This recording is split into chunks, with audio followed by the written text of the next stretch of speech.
Welcome back to Prophecy in the Bible. Today we're going to be looking at chapter 9, which is a continuation of the trumpets. But before we get started, I ask that you please, if you've been enjoying this series, to give a thumbs up, which will definitely help the ministry. We also ask that you please subscribe and ring that notification bell, which will then alert you when any new videos are up and running. Now, one of the things I want to sort of make clear about this study in the book of Revelation is that it is based upon other commentators, those that have, I guess you could say, a more balanced look at what would be the events leading up to the end of time. So we sort of eliminate all the sort of chatter that's out there, the more spectacular sort of predictions that have to do with things like, you know, computer chips embedded in the head or tattooed on the body, the number 666. We look at more is the more common sense view of what the book of Revelation has to say. And so I want you to keep that in mind. The other thing that I also want to keep in mind is not to become frustrated with the imagery and also the lack of order that you find in this book. What each chapter does is it sort of gives a peek into what it is that's going to happen. It gives like one piece, like a piece of a jigsaw puzzle. And so it isn't until you get to the very end that you're able to see how all those pieces fit together and you see some sort of order that leads up to the consummation of the age. So, and you also will notice too that there's a lot of overlap.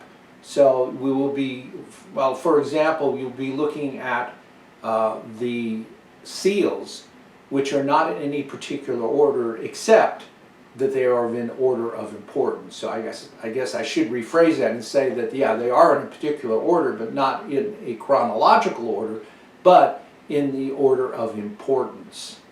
And so you could take each one of those individuals and then fit those into where they fit in the trumpets that are announcing an action, and then also take those pieces, and then when we get into the vials, see how they work.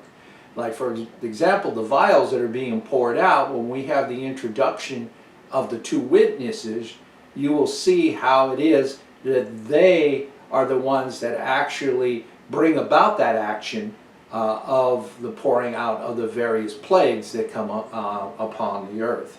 So, but anyway, what I like to do at this point, before we actually get started in chapter 9 as well too, is I want to sort of give you some sort of a chronological picture based upon what we've seen so far in regards to the seals and in regards to what we've learned so far, at least in the first four trumpets that we've investigated in that last chapter, chapter 8. We know that a one world order is coming. In fact, I believe the one world order is already beginning right now in our time.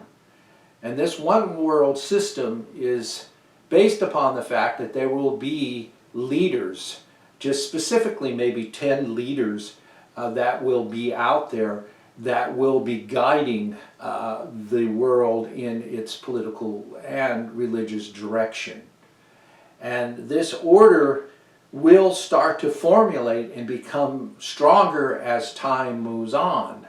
However, somewhere along the line, there will be what they refer to as a deadly wound will occur, which means that may cause a disruption in this one world system. At which point, then, the Antichrist will come to heal that particular wound. And he will come claiming that he is Jesus Christ, and he has come to rapture the church out.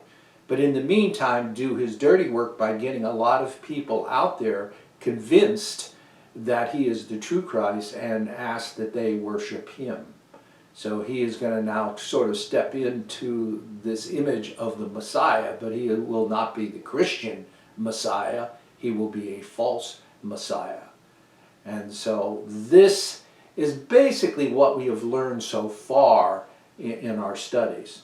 So with that introduction out of the way, I think we should go ahead and take a look at chapter 9 in the book of Revelation. And we're going to be looking at the fifth trumpet. Then the fifth angel blew his trumpet, and I saw a star that had fallen from the sky to the earth. It was given the key for the passage to the abyss.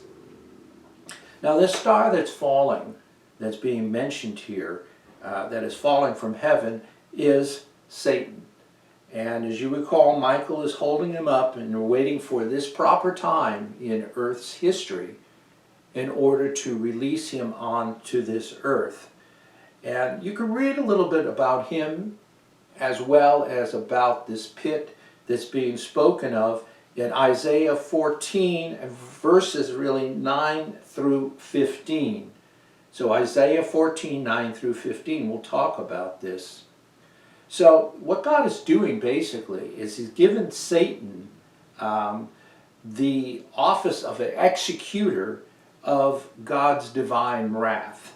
And so, and again, you could use the example of Job for that as well too.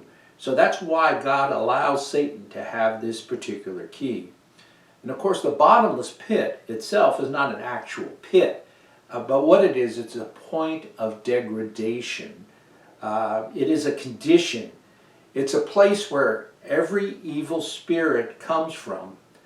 It's the abode of every evil spirit on earth, and those he brings with them eventually will be cast down to the earth. So these will be his minions that will be operating at that time as well too. Okay, let's read on.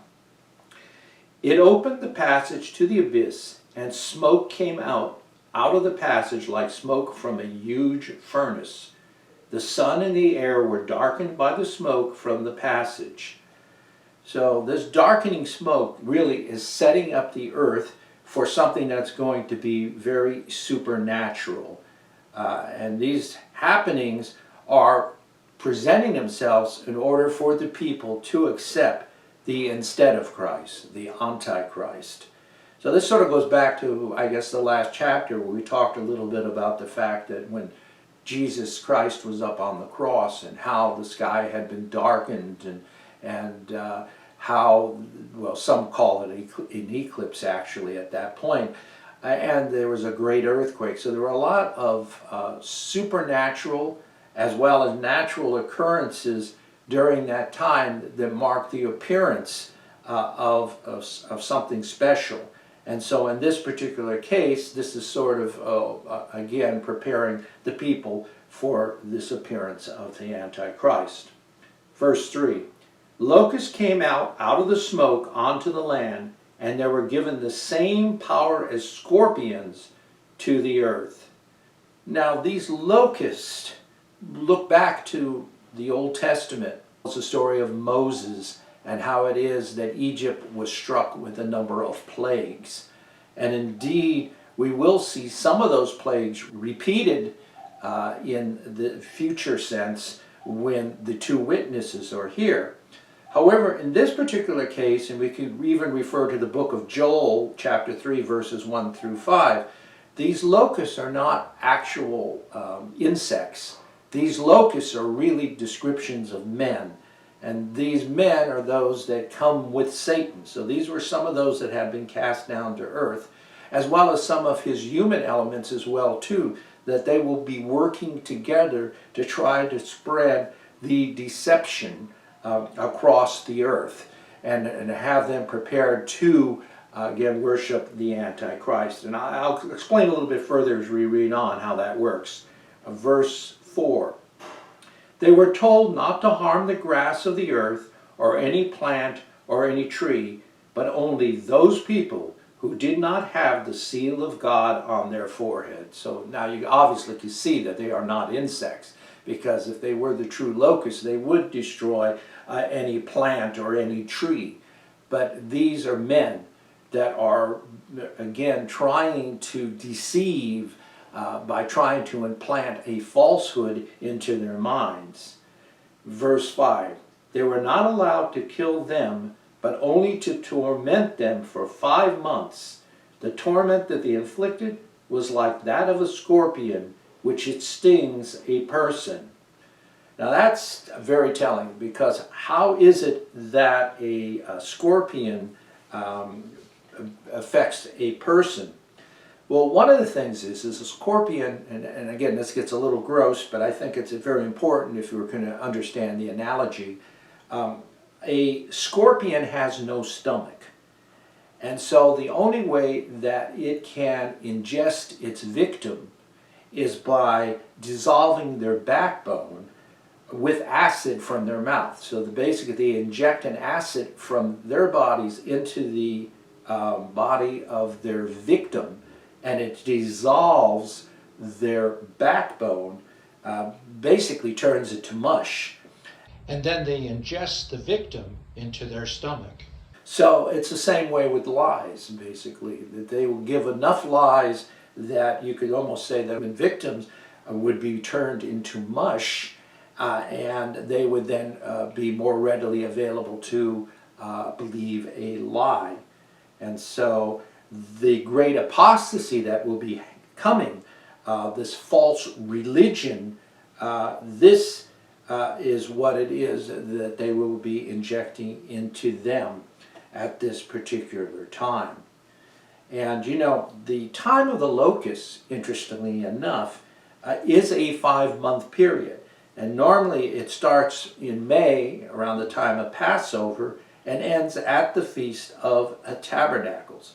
And you know, the Feast of Tabernacles, that particular day in September, also has a very important function, because the Feast of Tabernacles, when all of this deception is ended and the true Christ comes at the 7th trump, it only makes sense that he will make his appearance in September during the Feast of Tabernacles, because when is it that Christ tabernacled with us?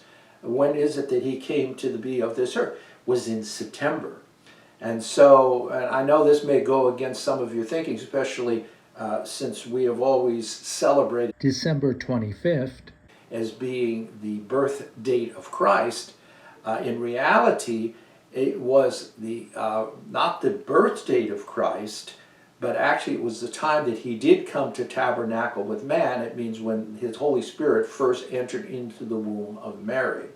So, and it isn't until that perfect 9 months later in September that he was actually born in the flesh, which doesn't make any difference as far as Christmas is concerned, because that is the day when he came to earth, his spirit came to earth and tabernacled with us. That is what we really celebrate. Again, that's a whole lesson in itself, and I think if you look up my lecture that I did on the birth date of Christ, it'll go in to explain how evidence points in that direction. Okay, so now we have Satan at this point that is walking on the earth, and in fact, actually. And Daniel chapter 8, verses 23 to 26 sort of describes all of this that's going on. And again, these particular scorpions that come through the locusts, basically, these men are told not to touch my anointed. So those that are sealed with the truth of God in their head, they themselves will not be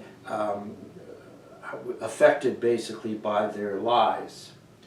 Okay, so let's go ahead and we'll go on to our next verse, which I believe is verse 6.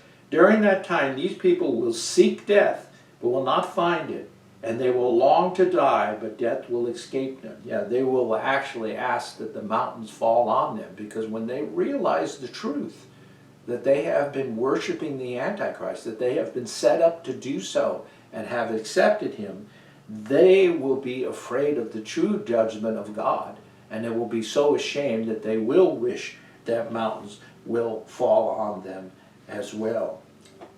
Okay, so let's go on to verse 7. Okay. The appearance of the locusts was like that of horses ready for battle. On their heads they wore what looked like crowns of gold. Their faces were like human faces, and they had hair like women's hair. Their teeth were like lions' teeth, and they had chests like iron plates. The sound of their wings was like the sound of many horse-drawn chariots racing into battle. They had the tails like scorpions, with stingers, and with their tails they had the power to harm people for 5 months. They had as their king the angel of the abyss, whose name in Hebrew is Abaddon, and in the Greek, Apollyon. So, obviously, again, by this description, these are not locusts. They are given a false crown. They're given power, basically, these particular people. They are very evil men. They're men of Satan. You could look at them. These are the fallen angels that come with them that are now in human form. So they, along with these 10 earthly kings that are here, these rulers, these globalists, if you want to call them such, will be trying to control the world. And they're going to try to control the world through those hidden dynasties that I've spoken of, through education and through the religion and through, again, the media, all the various elements there. They will try to do that. And of course, they will look gentle as women. That's the idea of the long hair. You will sort of accept them as being of religious Christians of Christ, but we find that they're going to rip and they're going to tear just like that of a lion, and that's what a lion does, basically. Where a dog will go and grip the throat and cut off the bloodstream till the victim passes out. In the case of a lion, he goes in and he just rips and he tears, and that's exactly what goes on. So, and again, if you want to take a look a little bit more about this group, the book of Joel talks about the locust army as well, too. Now, they mention a breastplate. So some of these, will consider themselves as priests, but they're going to be hard, they're going to be cold, and they're going to be false teachers. And they will hurt men, but those that do not have the seal of God in their mind. And again, when you have the truth of God in your mind, then you will not be deceived during this 5-month period, and that's the point there. And then as verse 9:11 explains, it talks about the king being, of course, Satan. And then they give the other names as well, too, as Abaddon, which means the destroyer. And again, this is in the Hebrew tongue. And we find it mentioned in the book of Joel at least a couple times, and is referring to Satan. And then, of course, Apollyon, which is in the Greek tongue, which means a destroyer or he that perishes. And, of course, the morning star, again, for our documentation, is in Luke 10:18, and the idea of Michael releasing Satan and bringing him down unto the earth. Okay, let's read on. Verse 12. The first woe had passed, but there are 2 more to come. And now we get to the 6th trump. Then the 6th angel blew his trumpet, and I heard a voice coming from the 4 horns of the golden altar before God, telling the 6th angel who held the trumpet, release the 4 angels who are bound at the banks of the great river Euphrates. So the 4 angels were released, who were prepared for this hour, day, month, and year, to kill 1/3 of the human race. Now that's interesting as well too, because usually when you talk about the river Euphrates, it's the boundary between our people and Satan, which is the king of Babylon, which is another term for him. And wherever we see the 4 angels that are being spoken of, they indicate of this earth. These usually are, if you look at the book of Jude, verse 4, it's regard to the angels who had left their abode, who had been bound in chains. And they will do, as we will see later on, something very monumental, I guess you could say. in the book of Revelation having to do with the end of the world itself. And so that's it. And again, we see to kill a third of the human race. To kill really means it is a spiritual type of death. By teaching them falsehood, basically what it's going to do is it's going to prevent their souls from being immortal, that they will then go into the lake of fire and exist no more. And this is all done again through false teaching. Also, the mention in 9:15 of the specific hour, day, month, and year, really what that is it's describing an instance. And so, and only God himself knows when that particular instance will take place. Okay, let's go on. Verse 16. The number of cavalry troops were 200 million, and I heard their number. Now, in my vision, this is how I saw the horses and their riders. They wore red, blue, and yellow breastplates, and the horses' heads were like heads of lions, and out of their mouths came fire, smoke, and sulfur. And by these three plagues of fire, smoke, and sulfur that came out of their mouths, a third of the human race was killed. That sounds really frightful, doesn't it? But again, it's just describing man, you know, or you could say evil angels that have now taken on the form of man, who is then spreading their lies and their deception in order to get the people to worship the false Christ. And not only the false Christ, but also the false system, the one world order. This is all sort of a combining of both the political and the religious. And so that's what we're seeing there as well too.